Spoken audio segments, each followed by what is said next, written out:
Hello and welcome back to the Cartoonist Studio. It's another one. I'm still doing it. I'm still keeping this up. It's been 2 weeks. You never know. Fingers crossed. No, let's not. No, if I do that, it'll just jinx it. So let's just be happy the fact that I'm keeping to the 2 weeks. Right. What are we doing this week? Well, I'm glad you asked. This is what we're doing this week. We're doing a comic strip.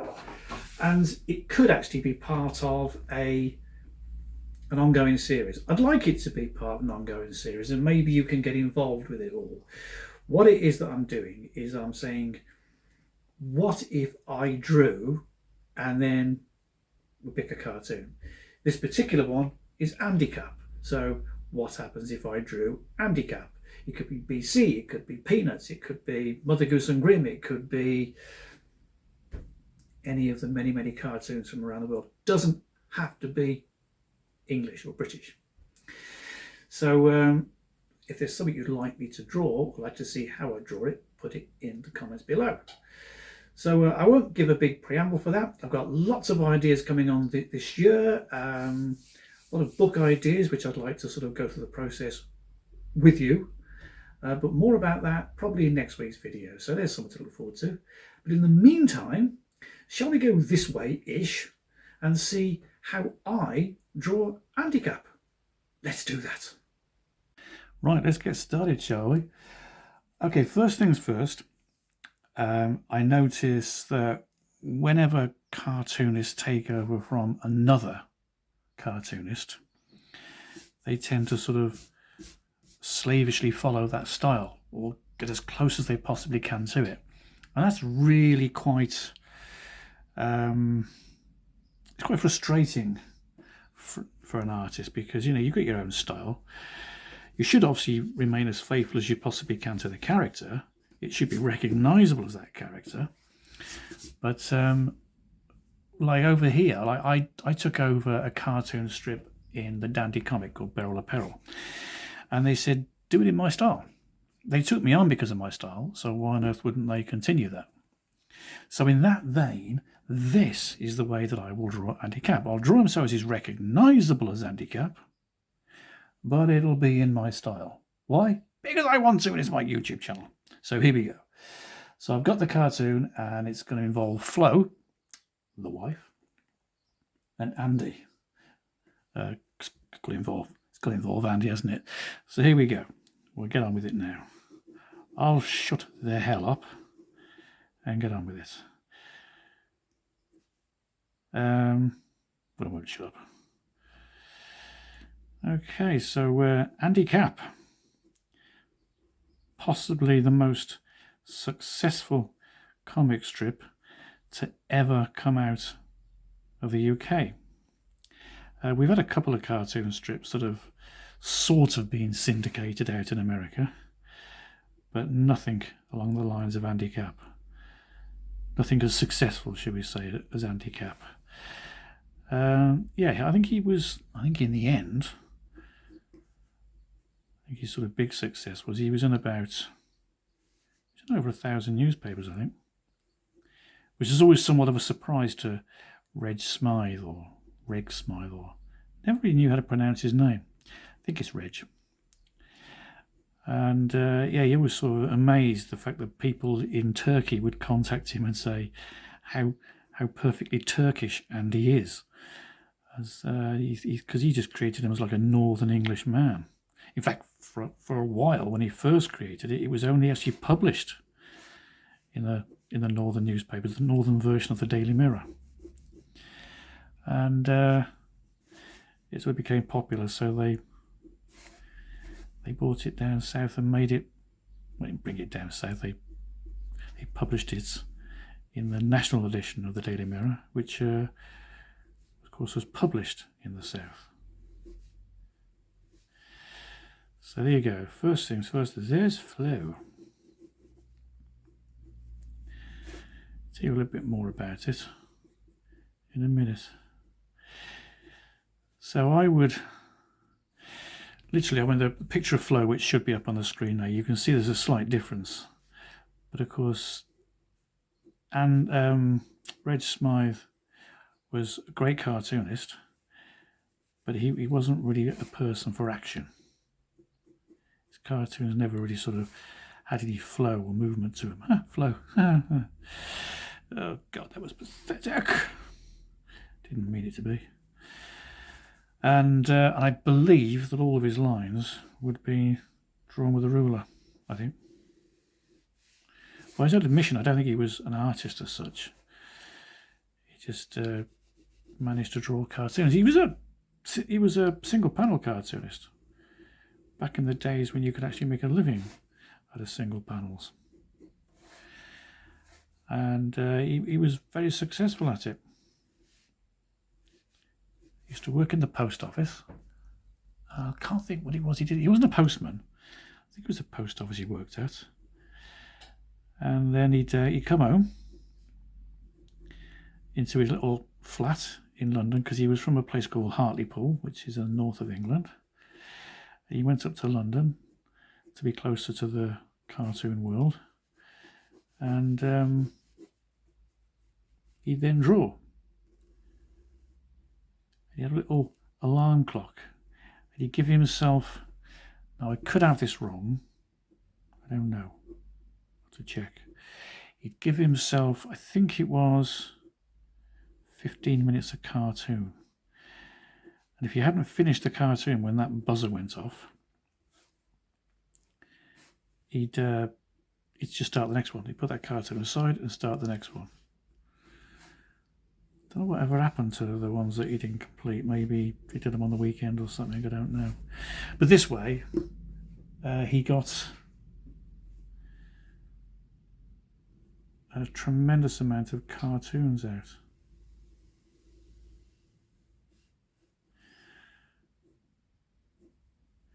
There you go. Right, I think they used to have little pictures on the walls, I think. But you never saw what was in them, just frames, if I remember rightly.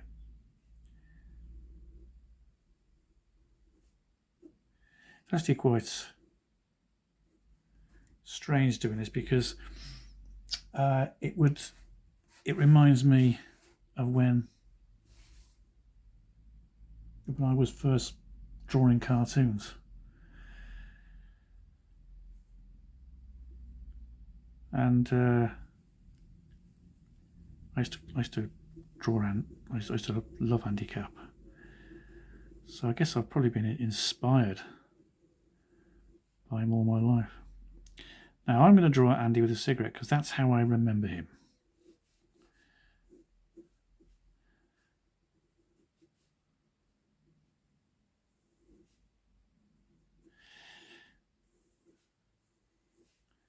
Just get this body shape right, because I'm now going to draw him.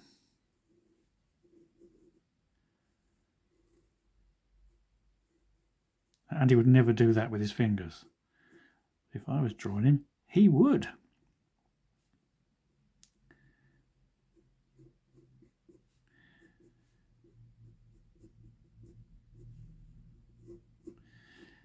He had this scarf on. All northern men at the time period that Reg Smythe was talking about would wear scarves. I think it was like he pretty much drew his mother and father in Andy and Flo. He'll openly admit it, that his mother, or Flo, is definitely modelled on his mother. And I think Andy, to a fairly reasonable degree, was based on his father.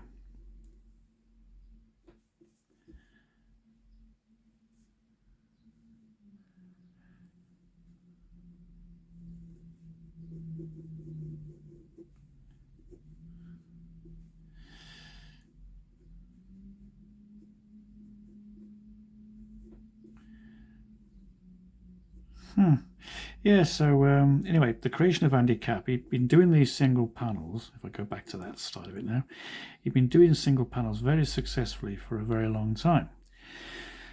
And he got a phone call from the cartoon editor of the Mirror saying, could he create a cartoon strip, cartoon character, to run in the Northern edition, yeah, it was the Northern edition of the Daily Mirror. Now, in those days, the newspapers ran Northern and Southern editions.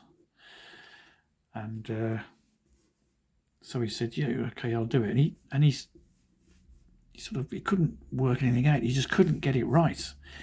In his own mind, he tried so hard to actually do it, and it just wasn't working for him. And so he drove up to London. He was one of the very few cartoonists who had a car then. He was doing very well for himself. So he drove up to London with what he considered the worst possible submission he could do. And he gave him what was the genesis of Andy Capp. And they loved it. They absolutely loved it. But he gave it to them sort of saying, I'll do something better next time.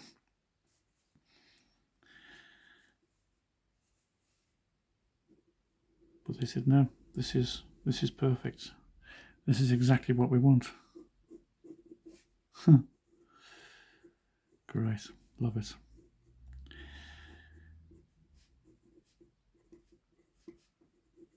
These little bits that I do, see, I put little bits like that in there. And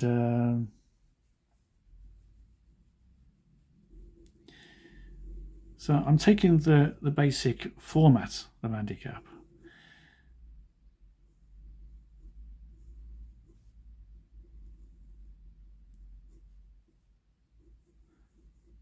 I don't know whether Flo ever had wide-eyed. I suppose she must have been married to Andy.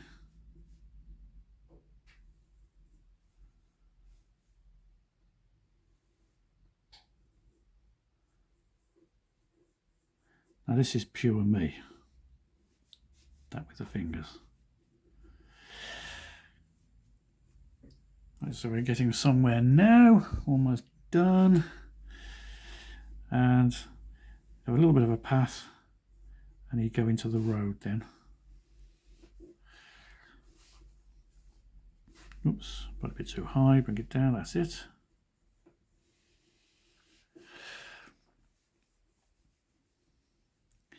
Andy was always quite nonchalant. You'll get the joke at the end, or you'll have the joke at the end. That's going to be too big. Andy was little. He's quite a short fella. So he was smaller than Flo. Oh, that's awful, isn't it? What the hell's happened to my pencil? That's terrible. You can't be doing with that. Oh.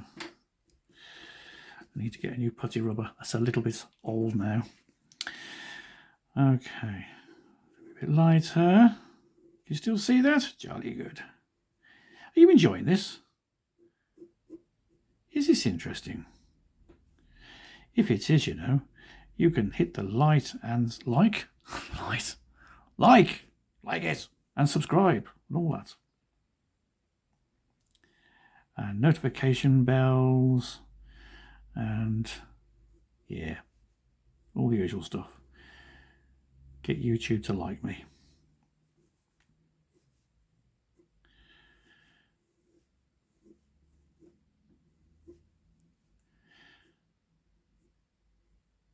I'll stick to his way of drawing hands in pockets, because it always was sort of there was like an economy of movement, and this was very simple with Andy.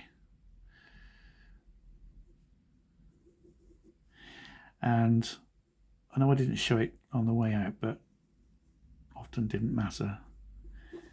Andy loved his snooker.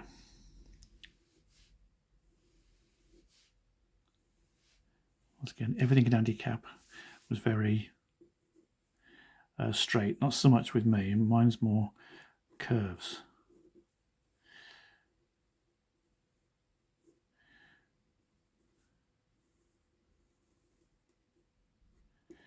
Yeah, I always wanted to be the next Reg Smythe. I wanted to have a huge, successful comic strip syndicated in America, but it never happened. I don't say it never will, it just never happened.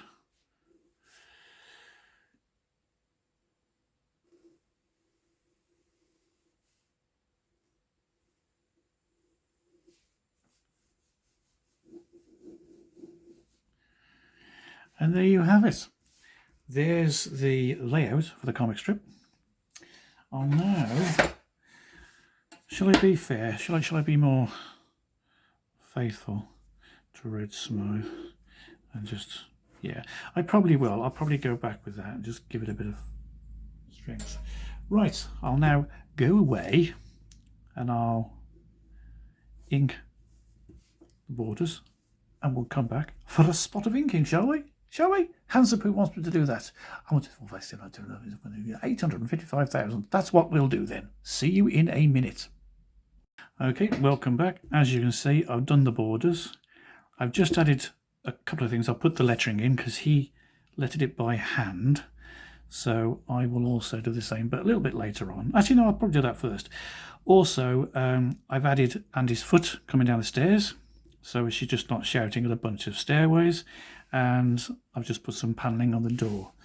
Other than that, I've pretty much left it as it was. So I won't speak now because I'm going to speed this bit up because it's just the lettering and it's quite boring. And we all know how to letter, don't we? Yes, we do. Yes, we do. Right, here we go.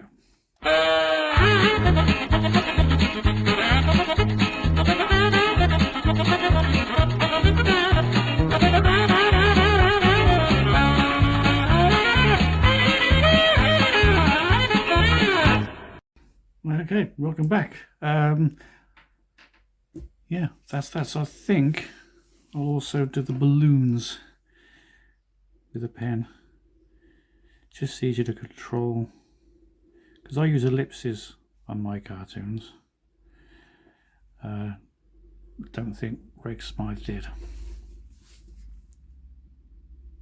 So I'll try and stay as faithful to his to the sort of tools that he would have used. When I draw pretty much now exclusively with a brush, but I've taught myself how to draw with a pen, a dip pen. I know how to draw with all the various tools that all the cartoonists have used over the years, and I suppose the more and more I do of these, I think I will do more of them. I think it'll be fun. Don't you think it'll be fun if I did some more? And if you'd like to see some more other cartoon strips, then let me know.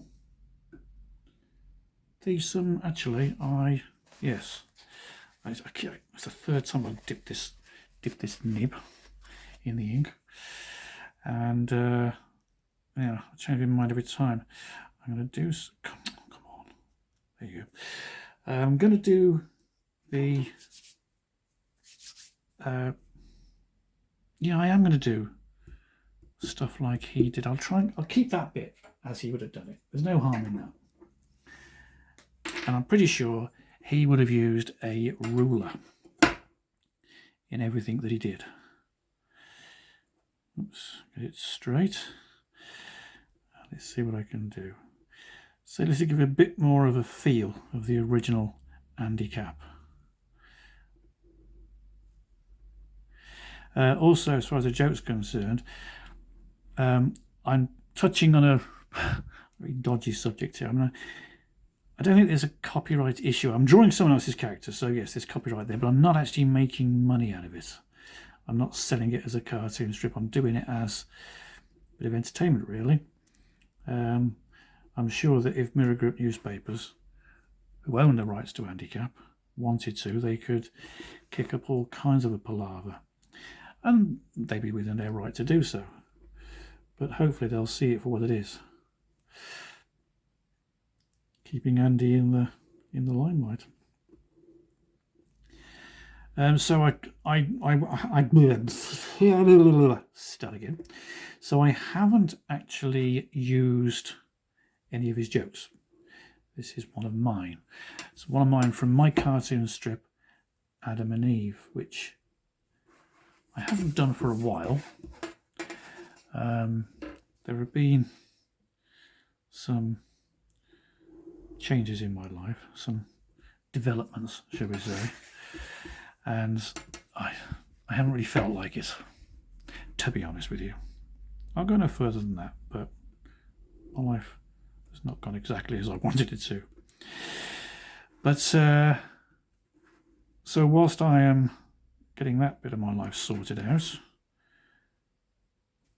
I'll just hold fire on the Adam and Eve cartoon strips. But I do hope to come back to them at some point. I did enjoy drawing them, and I think they were well received. There will be a video soon about the Adam and Eve book that's due out. Still doing all that, and hopefully when that comes out I'll feel a bit more like working on the cartoon strip again. Okay, that's enough of the sad stuff. This I think he would have drawn by hand. If I look at some of the stuff, I think he drew that kind of thing by hand. But I forgot the banisters. Stupid boy. What's the matter with you? Pay no attention to absolutely anything you do. I don't know why I talk to you. Actually, I'm talking to myself. I'll see a psychiatrist about that, actually. Talking to yourself. Trouble is, if the psychiatrist cures me, that'd be a good thing, but the bad thing is he won't know who to send the bill to. Alright. So I'm trying to desperately keep these things down to a reasonable length, these videos.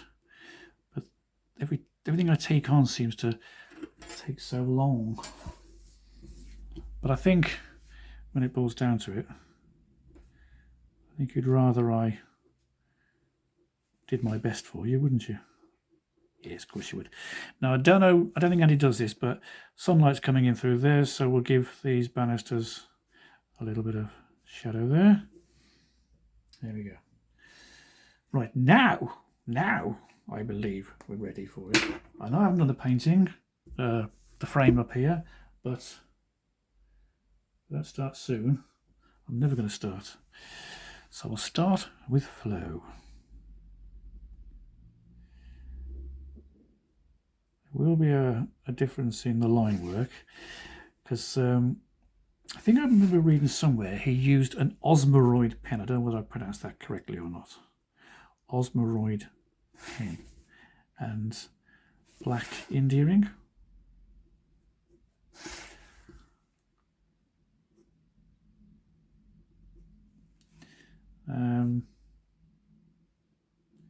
But I'm just having to use what I can.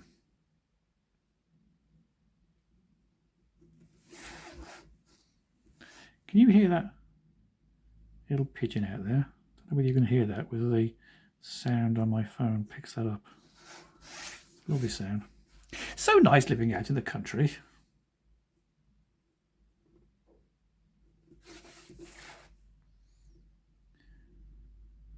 Even this bit of hair here, I'm doing more in my style than I would in his. Her arms would go like that, but in my style, it goes more like that.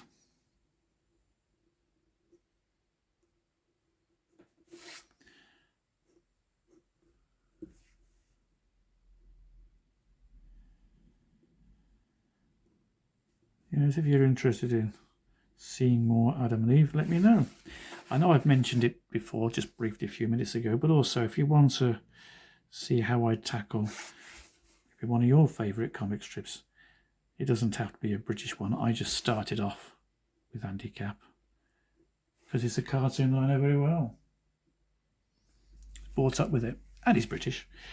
But of course, once I got to the stage of Andy Capp, I was already reading Peanuts. I got into a great deal, many more comic strips, and all of them were American. And damn fine they were. Like, you can't beat the likes of BC and what have you. It's just amazing cartoons. But yeah, if you want me to tackle how I would draw, say, Mother Goose and Grimm or Garfield, Peanuts, anything like that, let me know. Let me know in the comments. Again, the light's coming from this way, so the shadows the way I drew it. Another thing, actually, with the new Adam and Eve book, one of the stories, actually one I'm proudest of actually, was a story where Adam was doing holiday cover for the various cartoon strips, and he was covering for Snoopy. So I had a very enjoyable week's worth of cartoons. I thought that would be an idea that I could continue with. I could do that again. It was Adam takes over on any other cartoon strip, really.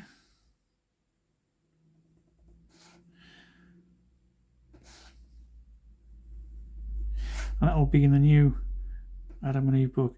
Like I say, I'm going to do a video the next few weeks, because part of the books, the Adam and Eve books that I do, I like to give a little bit of extra, shall we say. And what I'm doing in this one was the same as I did in the last one, actually. The last book I did was The Rock of Zen, it was called.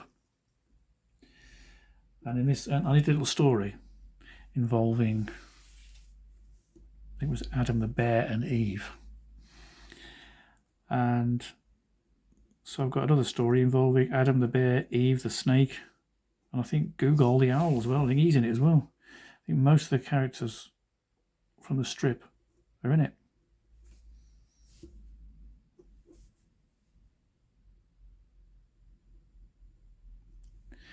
And I'll be going through the production of one of those pages. I think it's a 9-page story.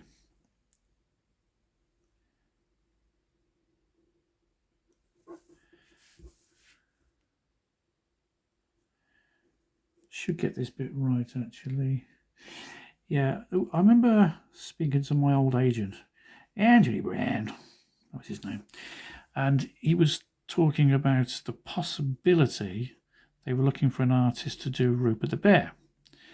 And I said, oh, put me down for that. He said, are you sure? And I said, yeah, why not? Well, he said, the problem with these things is that you have to draw them exactly the same way, and it's all down to marketing, merchandising, what have you. So I said, right. He sounded very much like he was eating his words, like he was chewing them, and then just what you got was the digested bit.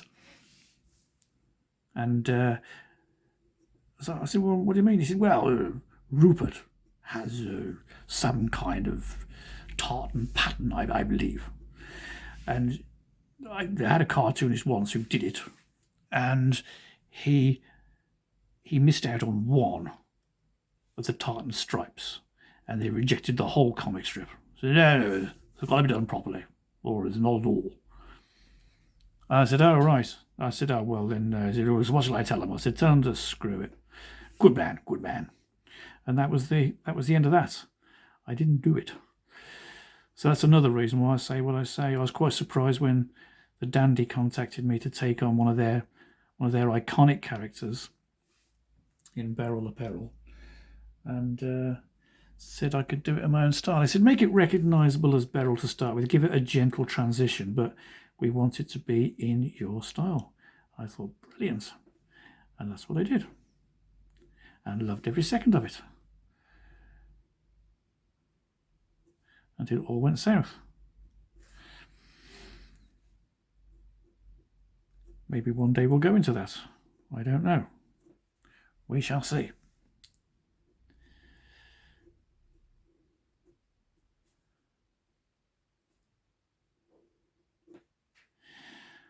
I've got a few stories about my agent, Anthony Brand.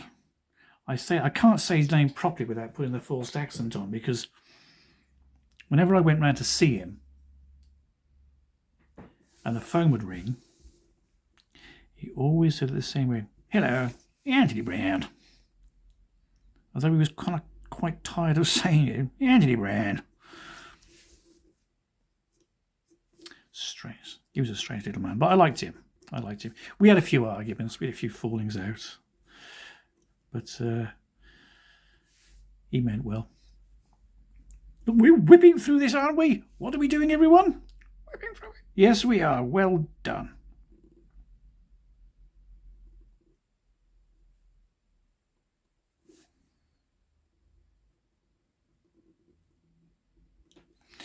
Well, so I used to work for the Daily Mirror.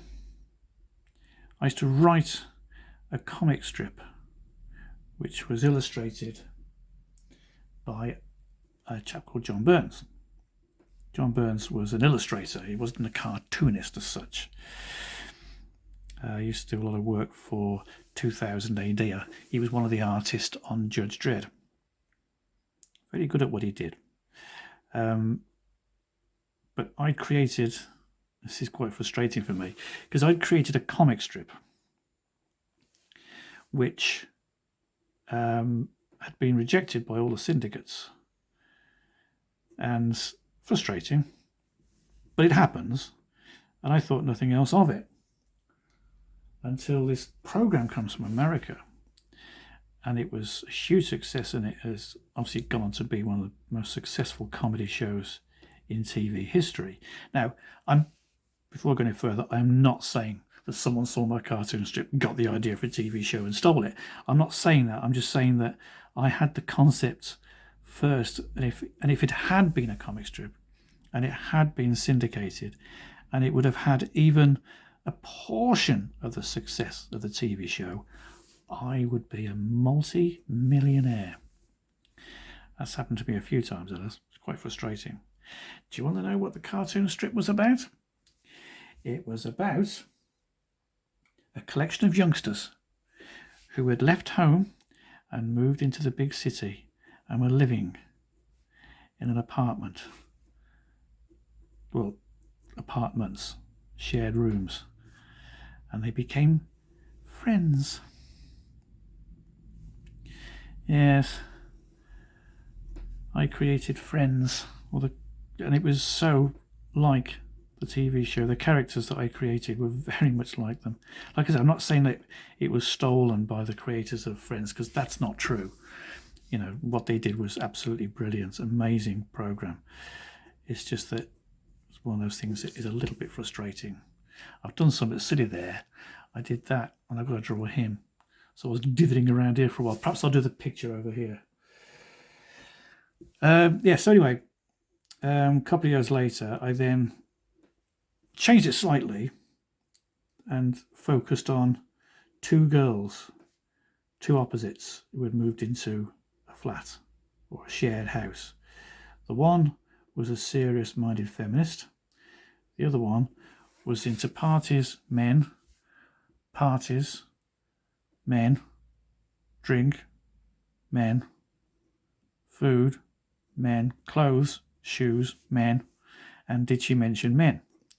So that's what she was like. And the other one was, like I said, a very serious-minded feminist. So it was a good dynamic. And they liked it. And they said, but we've been looking for a writer to do a cartoon strip, which is kind of more of a sexual one, really. It was quite prevalent in the day. It was one of those, you'll have to excuse me, it was one of those what we termed as "whoops, there go my knickers" comic strip. Every single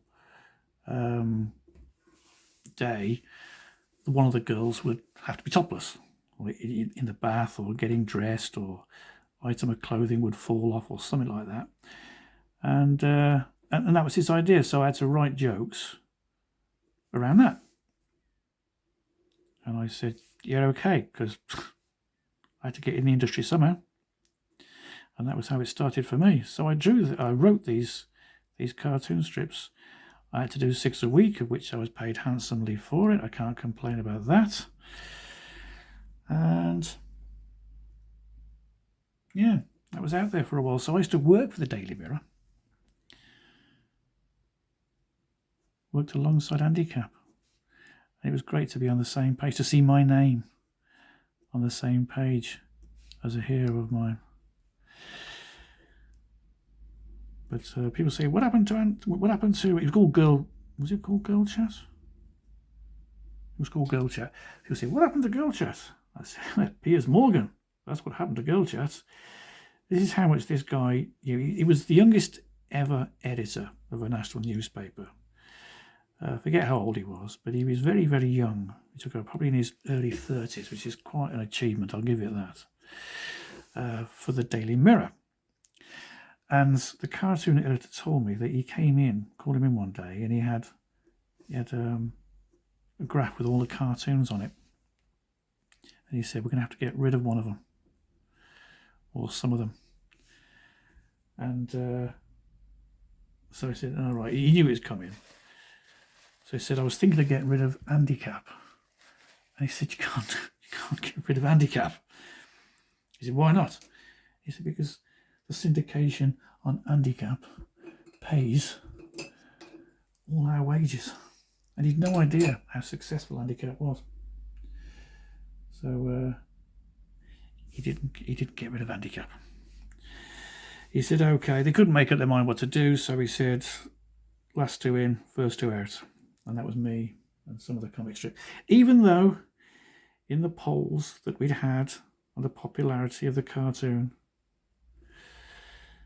our cartoon was, I think they were, at the time, don't quote me because I might get it wrong, but I think there was about 7 comic strips on the page at the time. It was quite good for a newspaper then. 7 comic strips. And we were at number 5, beaten only by Andy Capp and a cartoon strip called Garth.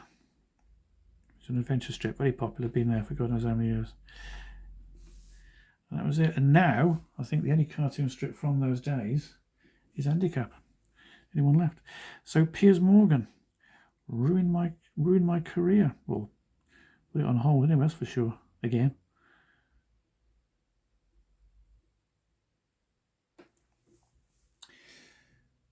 Now, I would normally, I'm just doing this shading in now, the colouring or the solid blocking in for the sake of the video, because nowadays I don't, because I colour everything on the computer, draw everything by hand, but colour it on a computer, I would block this in.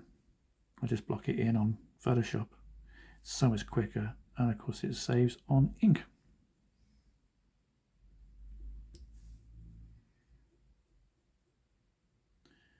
Have you enjoyed those stories? I've got loads of them. Over a very long career in cartoons. I forget now, it's my 30th year as a professional cartoonist. 30 years! Sure, that's old enough to be. You're not that old, are you? I am, I'm very old. There's a video I did a few weeks ago about how old I am. And if I'm clever, there'll be something up, I don't know, around there somewhere, I don't know, to show you. If not, it'll be at the end. It'll be one of the videos on the options. I think it's called I Am Now Officially Old.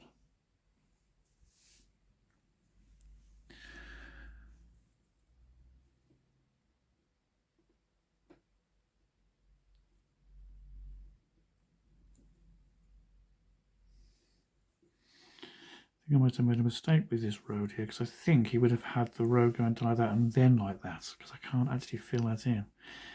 I'm going to see what I can do. And I won't be signing this, obviously, because it's not my cartoon strip. And I won't sign it in his name. It's good enough that we all know who it is that created it and who it is that redrew it.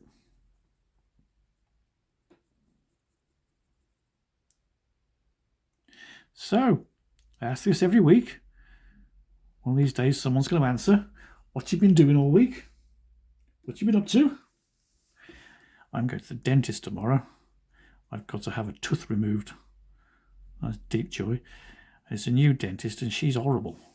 She's a really nasty, nasty piece of work. I don't like her at all. But I can't say anything because she'd be in my mouth with a socket set and wrench and a hammer and chisel smashing everything inside out. So that's going to be a wonderful day for me. I'll let you know how that goes. That's why I'm doing the video today, so I can still talk without going. Right, there we go. There we have it, an Andy Capp comic strip. Hope you enjoyed that. If you did, you know how it goes. Sing along with me. Come back next time, which will be in 2 weeks' time, and we'll do something different. Not sure what it is, but I never do. But thanks very much for your time. It's been wonderful having you along, and thanks for listening to the inane banter. And see you soon. Until then, bye for now.